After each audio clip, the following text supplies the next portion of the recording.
Donc le principe de notre dispositif qui s'appelle CancerDiag, c'est d'avoir construit un guichet unique pour l'accès au diagnostic rapide des cancers.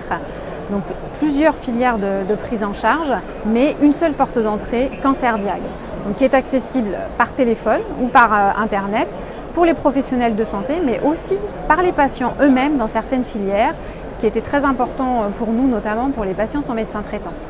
Donc les patients ou les professionnels sollicitent notre équipe et ensuite notre équipe va organiser un parcours qui est prédéfini avec les équipes, ce qui permet d'enchaîner des examens, des consultations dans un temps qu'on a voulu le plus resserré possible, et donc la majorité de nos parcours se décline en 7 jours. Est-ce que vous avez été soutenu tout de suite par le CHU pour cette initiative ? Oui, on a tout de suite été soutenu parce que notre constat de départ était assez édifiant et il nous fallait agir de toute façon.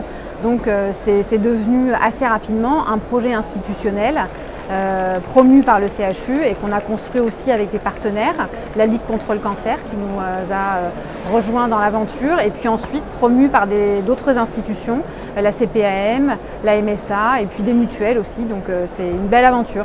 Vous êtes content d'avoir reçu ce deuxième prix ? On est très content d'avoir reçu ce deuxième prix. On était déjà content d'être dans le trio final parce que c'était déjà l'occasion de faire parler de CancerDiag.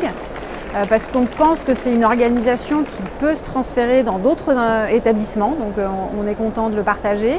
Et puis c'est une reconnaissance aussi, donc ça nous encourage à continuer à développer de nouvelles filières. On en a déjà 10 et on aimerait encore en développer au-delà avec en perspective d'autres pathologies concernées.